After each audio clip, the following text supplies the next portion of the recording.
Hello साथियों, क्या हालचाल। मैं राशिद आप सभी का स्वागत करता हूं आपके अपने परिवार शिक्षा एम्पायर में। तो जल्दी से बताएं कैसे हैं आप सभी, जल्दी मौज में है ना, और पढ़ाई कैसी चल रही है जल्दी बताओ। कमेंट करो, शेयर करो, लाइक करो, और यार अपने परिवार को जल्द से जल्द बढ़ाओ। जितने भी आपके दोस्त हैं, मित्र हैं, महिलाएं मित्र हैं, सखा संबंधी हैं, सभी के पास एक क्लास भेजो, उनको बुलाओ और बताओ कि क्लासेज यहाँ शुरू हो रही हैं, और अपने परिवार को ज्यादा से ज्यादा बढ़ाओ। यार यही हमारा मोटिवेशन है। जितना ज्यादा आप हमारे परिवार को, अपने परिवार को बढ़ाओगे, लाइक शेयर कमेंट करोगे, उससे हमें मोटिवेशन मिलेगी और हम ज्यादा से ज्यादा बेहतर से बेहतर कंटेंट आपको देने की कोशिश करेंगे।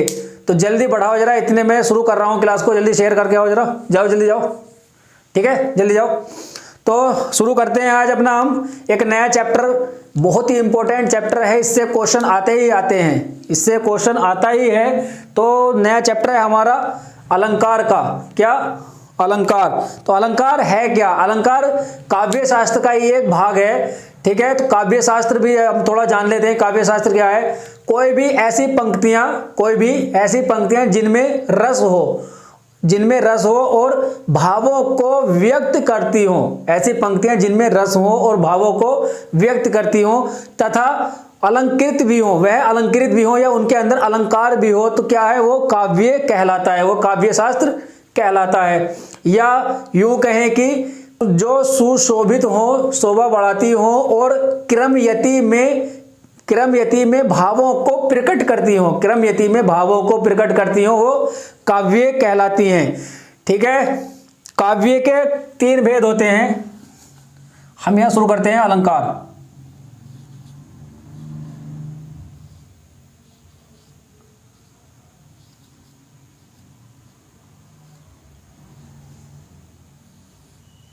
अलंकार तो काव्य शास्त्र के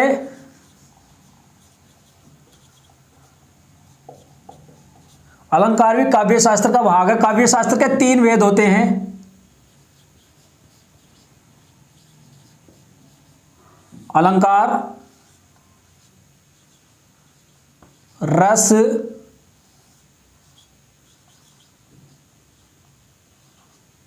छंद। अलंकार, रस, छंद, या यूं कहें कि इन तीनों से मिलकर ही काव्य बनता है। काव्य इन तीनों से मिलकर ही बनता है। तो हम जो आज शुरू करेंगे अपना अलंकार का भाग शुरू करेंगे। अलंकार है। अब अलंकार क्या है? अलंकार को भी अलग अलग विद्वानों ने कहा है। जैसे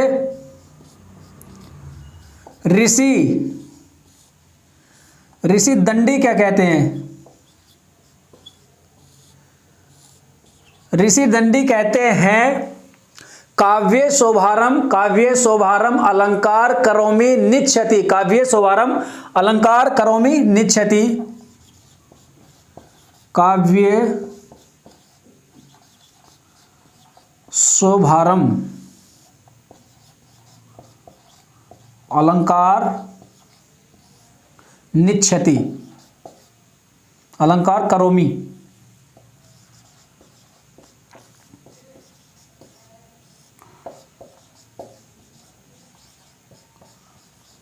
निच्छति। तो इसका क्या अर्थ है? इसका अर्थ है काव्य की शोभा बढ़ाना ही अलंकार कहलाता है, या यूं कहें कि अलंकार काव्य की शोभा बढ़ाता है। इसका मतलब है काव्य की शोभा बढ़ाना ही अलंकार है। और आचार्य वामन क्या कहते हैं? आचार्य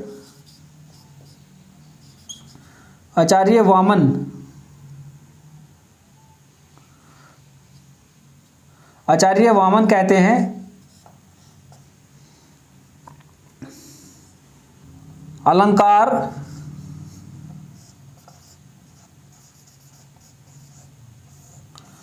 अलंकार ही काव्य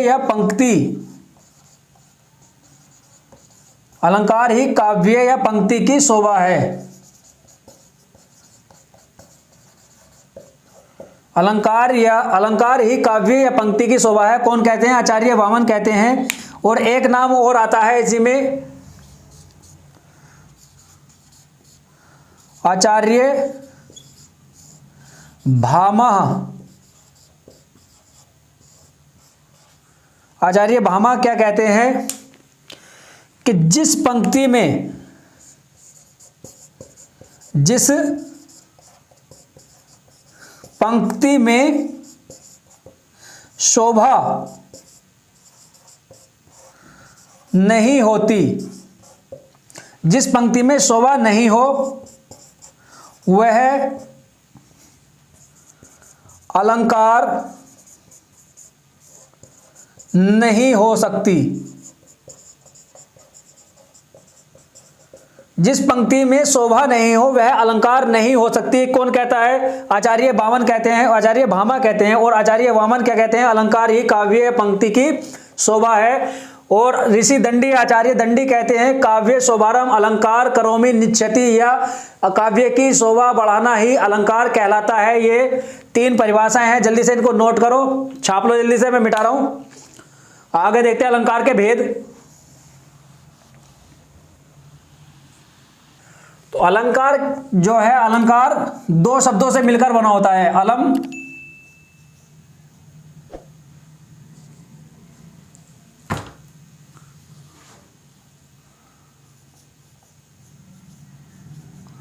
अलम प्लस कार। अलम प्लस कार, अलंकार 2 शब्दों से मिलकर बना होता है, अलम प्लस कार। और अलम का जो अर्थ होता है, इसमें अलम का अर्थ होता है शोभा, शोभा। और कार का अर्थ होता है करना, करना या बढ़ाना। तो यहां से जो मिलकर आया है शोभा बढ़ाना। अभी हमने जो आचार्य दंडी की जो परिभाषा देखी थी, काव्य की शोभा बढ़ाना ही अलंकार है। तो यहां है शोभा बढ़ाना, शोभा बढ़ाना अलंकार, ठीक है। तो इसके अब भेद देखते हैं, हम अलंकार के भेद।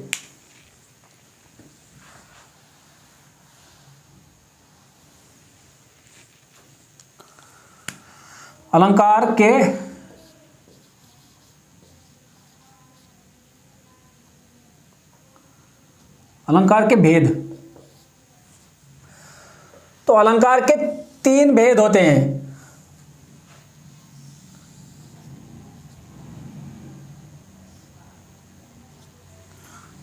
अलंकार के 3 भेद होते हैं। एक होता है शब्दालंकार,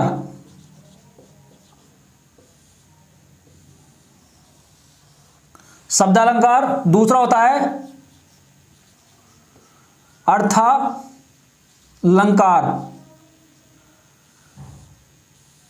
शब्दालंकार, अर्थालंकार। और तीसरा होता है उभय अलंकार, उभय अलंकार।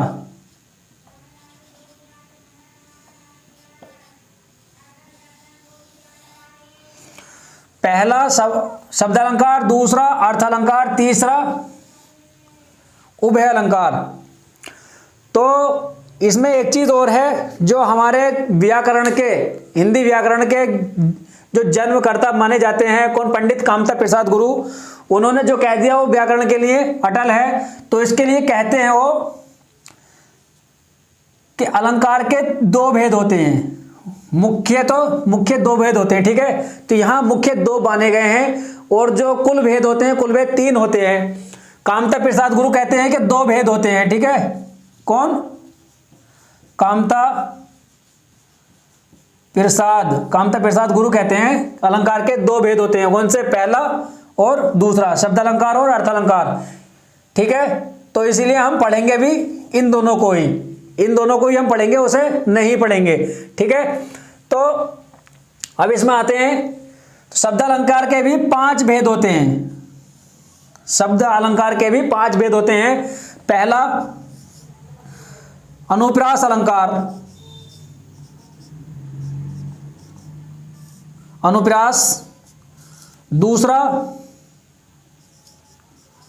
यमक, तीसरा श्लेष, चौथा वक्रोक्ति, पांचवा पुनरुक्ति प्रकाश।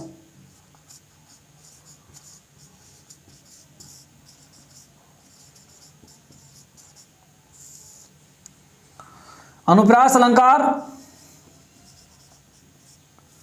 यमक अलंकार, श्लेष अलंकार, वक्रोक्ति अलंकार और पुनरुक्त प्रकाश अलंकार। 5 भेद होते हैं किसके? शब्द अलंकार के।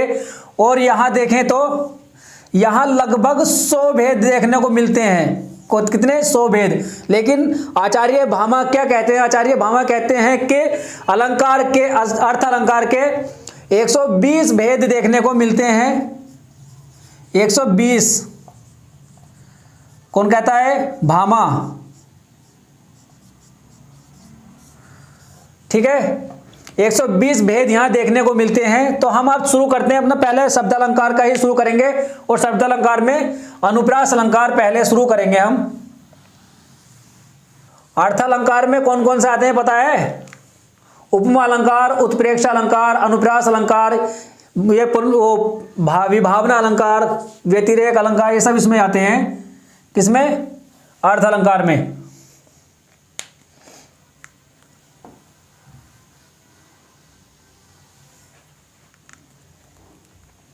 अनुप्रास अलंकार देखेंगे हम।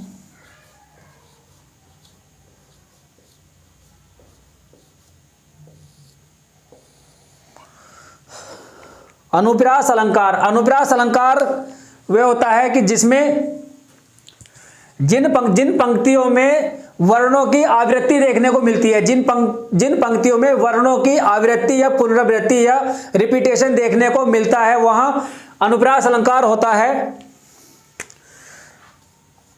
वर्णों की आवृत्ति, वर्णों की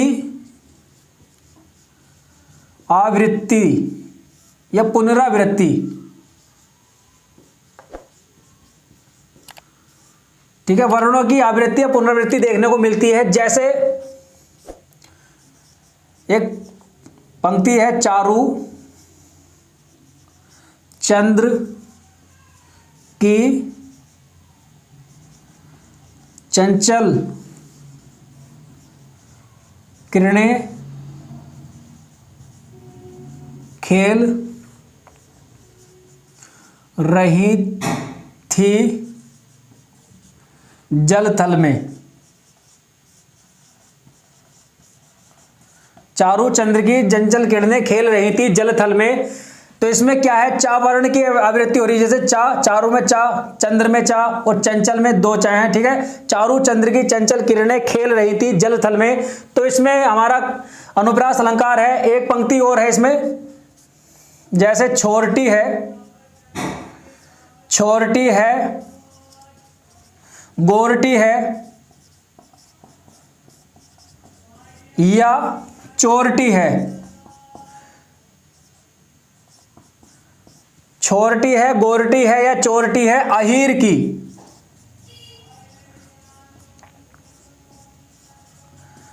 तो ये पंक्ति किसकी है? सूरदास की पंक्तियां हैं। किसकी?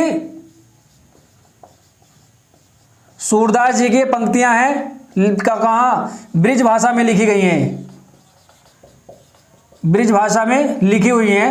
तो ये भी क्या है? अनुप्रास अलंकार ही हैं। अब इसमें ना, जैसे चावर्ण की आवृत्ति हुई है 1 2 3 इसमें, और 4 बार चावर्ण की आवृत्ति हुई है। और यहां टावर्ण की 1 2 3 बार टावर्ण की आवृत्ति हुई है। तो इनके आधार पर भी अनुप्रास अलंकार को विभाजित किया गया है। तो अनुप्रास अलंकार के भेद देखें, इसके भेद, सीधा भेद ही लिख देते हैं, भेद।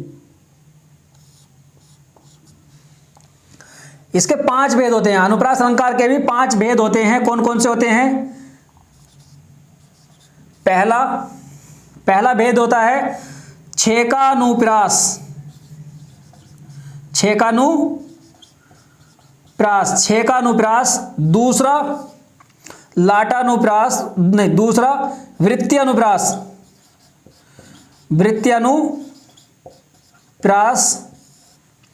तीसरा लाटानुप्रास,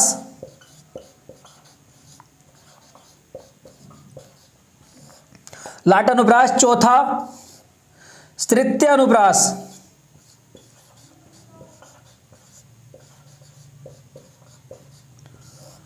और 5वां होता है हमारा अत्यानुप्रास।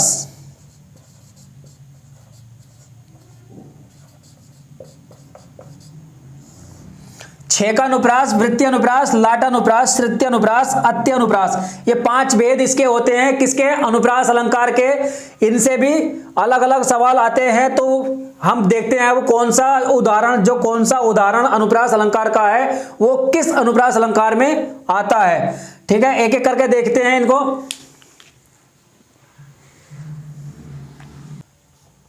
पहला देखते हैं,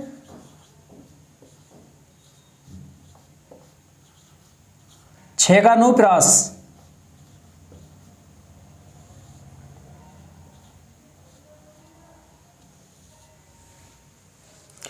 छेकानुप्रास अलंकार वो होता है जिसमें जिन पंक्तियों में एक वर्ण की या एक प्रकार के वर्ण की 2 बार आवृत्ति होती है। याद रखना, 2 बार है, 2 से अधिक नहीं।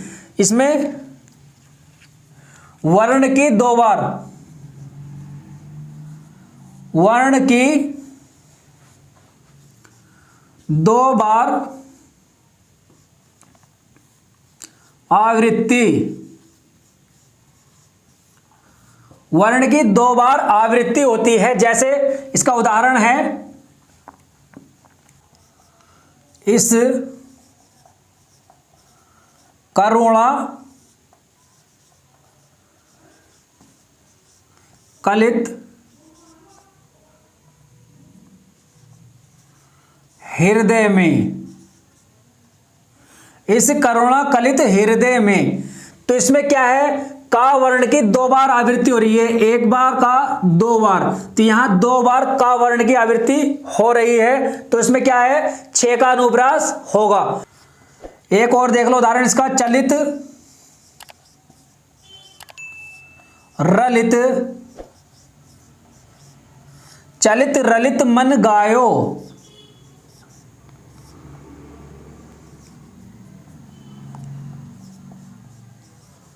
चलित रलित मन गायो।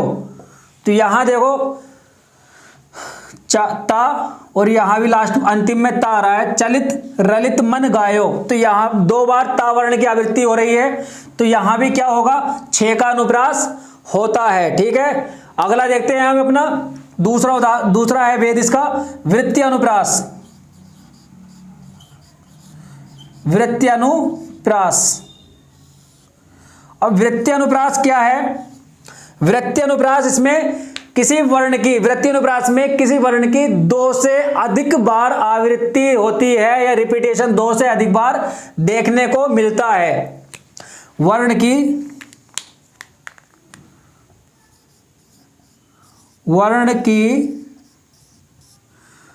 2 से अधिक बार आवृत्ति, अधिक बार आवृत्ति।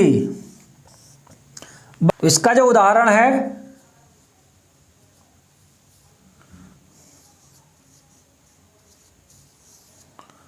है, इसका कंकन, किंकन, कुंकन, कंकन, किंकन, कोंकण, नूपुर, धोनी, धोनी सुनी, धुनी सुनी। कंकन, किंकन, कुंकन, नूपुर, धुनी सुनी। तो इसमें का वर्ण की आवृत्ति कितनी बार हो रही है, 1 2 3 4 5 6। तो यहां का वर्ण की आवृत्ति 6 बार हो रही है, और ना कि 1 2 3 बार ना वर्ण की आवृत्ति हो रही है।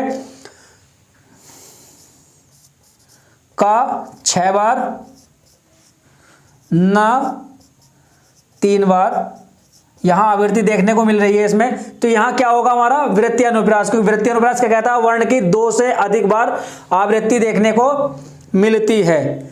ठीक है, अगला देखते हैं। अब इसे नोट करो जल्दी से, स्क्रीनशॉट ले लो।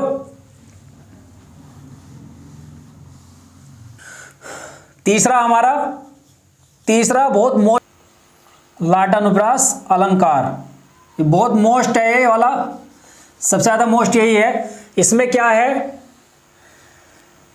लाटानुप्रास अलंकार वे होता है जिन पंक्तियों में एक शब्द की आवृत्ति दो या दो से अधिक बार देखने को मिलती है। एक शब्द की, इसमें वर्ण नहीं है, इसमें शब्द है, एक ही शब्द की दो या दो से अधिक बार आवृत्ति देखने को मिलती है और अर्थ समान रहता है। अर्थ प्रत्येक बार समान रहता है। शब्द कोई भी बार बार अगर देखने को मिल रहा है लेकिन उसका अर्थ नहीं बदल रहा, अर्थ हर बार समान ही देखने को मिलेगा, तो वहां लाटानुप्रास होता है। शब्द की आवृत्ति, अर्थ समान, शब्द की आवृत्ति होती है और अर्थ समान रहता है। जैसे इसका उदाहरण है, एक उदाहरण देखें इसका।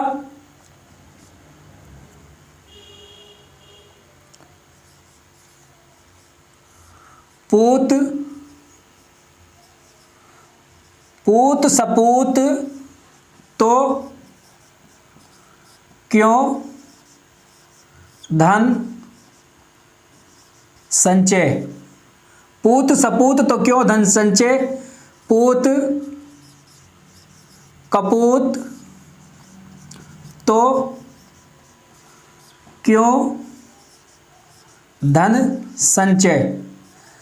तो यहां एक ही बात कही गई है अलग अलग तरीके से। पूत सपूत तो क्यों धन संचय, पूत कपूत तो क्यों धन संचय। मतलब अगर बेटा सपूत है, बेटा अच्छा है, तो धन की जरूरत नहीं है, वो ही खुद कमा लेगा, बहुत आपको दे देगा।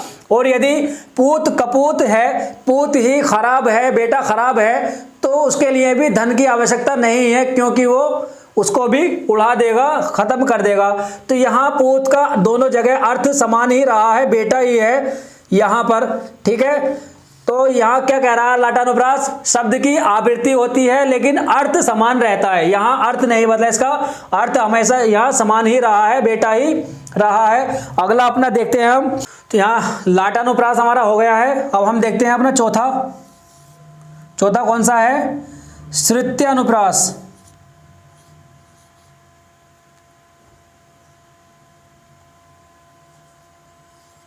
श्रुत्यानुप्रास। अब श्रुत्यानुप्रास क्या है, श्रुत्या से इसके नाम से पता चला होगा, श्रुत्या श्रवण या सुनना। तो सुनने में यदि उच्चारण स्थान, किसी पंक्ति में उच्चारण स्थान समान हमें महसूस होता है, कि हमें ऐसा लगता है कि उच्चारण स्थान एक ही है, एक सा हमें उच्चारण किसी पंक्ति का लगता है, तो वहां श्रुत्यानुप्रास होता है। जैसे देखेंगे, सुनने में समान, इसका उदाहरण देखें। कहत कहत नटत रीझत, कहत नटत रीझत खीजत मिलत खिलत लजियात।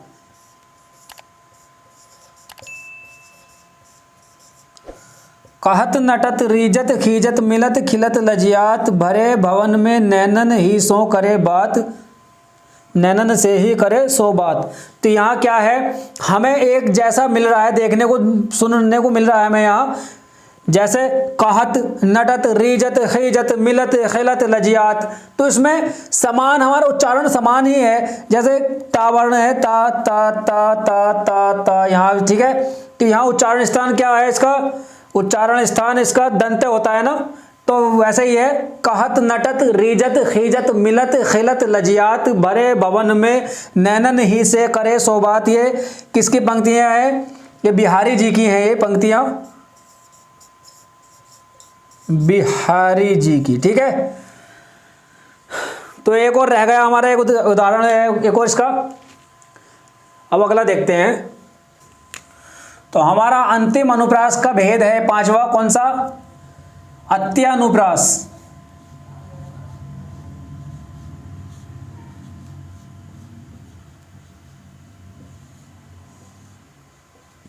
अत्यनुप्रास क्या है? अत्यनुप्रास अलंकार में कि इनमें किसी पंक्ति में, कोई पंक्ति है तो उसके अंत में तुकांत देखने को मिलती है, अंत में तुकांत, तुक, अंत में तुक, या इसको बोल देते हैं तुकांत, तुकांत। अंत में तुकांत कैसे देखने को मिलेगी? उदाहरण है मात पिता, मात पिता भ्राता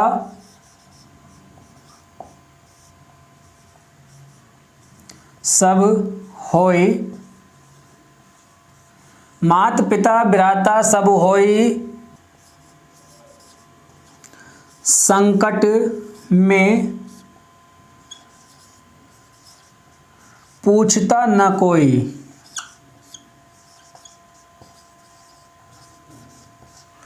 तो यहां इसके अंत में तुक मिल रही है, होई कोई, मतलब किसी भी पंक्ति का अंतिम वर्ण को जैसा हो और उससे अगली पंक्ति का भी अंतिम वर्ण उसी से मिलता जुलता हो तो वहां तुक, उसको तुक बोलते हैं। होई कोई, जोई गोई, इस तरह से देखने को मिलता है और ये कबीरदास के दोहों में ज्यादा देखने को मिलता है। जैसा है ना, ऐसी बाड़ी बोलिए मन का आपा खोए, औरन को शीतल करे आप शीतल होए कबीरा। तो होए कोई आ रहा ना उसमें, तो उसमें ये क्या है? अंत में तुक है, इसको तुकांत बोलते हैं, अंत में तुक आना। ठीक है, तो आज ये हमारा अनुप्रास अलंकार हो गया है। तो अनुप्रास अलंकार को इसके रिपीट, इसका जितने भी उदाहरण हैं उनको देखना और कोशिश करना उनको बनाने की। ठीक है, ज़्यादा से ज़्यादा उदाहरण इनके ढूंढने हैं तुम्हें और उनको देखना है कि कौन से किसके हैं, कैसे हैं। ठीक है, तो इन पे मेहनत करनी है तुम्हें, मेहनत करते रहें। तो मेहनत करते रहो, रुकावटें तो बहुत आएंगी इस क्षेत्र में। जब तुम पढ़ाई करने लग गए हो, तैयारी करने लग गए हो, तो आने के एक समय ऐसा भी आएगा तुम इससे ऊब जाओगे, बोर होने लगोगे, रुकावटें आएंगी। कहते हैं ना, रुकावटें तो बहुत आएंगी, रुकावटें तो बहुत आएंगी। यदि इन रुकावटों से थक कर तुम बैठ गए, रुक गए, चलना बंद हो गए, तो वक्त निकल जाएगा और बाद में सिर्फ बातें रह जाएंगी कि ये कर लेते तो वो हो जाता, काश वो कर लेते तो वो बन जाते। तो रुकावटों से डरकर मत बैठना, रुकावटों को लांघते हुए पार जाओ। मेहनत इतनी करो कि मेहनत इतनी खामोशी से करो, मेहनत इतनी खामोशी से करो कि कामयाबी शोर मचा दे। मेहनत इतनी खामोशी से करो कि कामयाबी शोर मचा दे। तुमसे जलने वाले जितने भी हैं वो खुद जल जाएं। तुमसे जलने वाले जितने भी हैं, जब तुम्हारी कामयाबी हो, कामयाबी खुद डंके बजाए, शोर मचाए कि वो कामयाब हो गया है, तो वो और ज़्यादा जल जाएंगे। तुम उनसे चिढ़ो मत, उनको कुछ कहो मत। यदि तुम्हें वो भटकाते हैं कि तुमसे कुछ ऐसी बात करते हैं कि तुम्हारी पढ़ाई डिस्टर्ब हो, तुम उनकी बातों को सोचो मत। बस उस दिन का इंतजार करो जब तुम कामयाब होगे, तुम्हारे हाथ में रिजल्ट होगा, तो वो खुद दौड़े दौड़े तुम्हारे पास आएंगे, भैया ए बहना, सब ऐसे करेंगे। बाद में कोई कुछ नहीं करता, पहले ही तुमसे अभी चिढ़ रहे हैं, बाद में तुम्हारे आगे पीछे घूमेंगे। तो अभी तुम उनसे कुछ मत कहो, उन पर गुस्सा मत करो। गुस्सा करोगे तुम्हारी पढ़ाई डिस्टर्ब होगी, बहुत माइंड अपसेट होगा, बहुत सी चीज़ें हैं। तो हंसते रहें, मुस्कुराते रहें, पढ़ाई करते रहें, अपना और अपनों का बहुत सारा ख्याल रखें। जय हिंद। ठीक है, बाय, गुड बाय।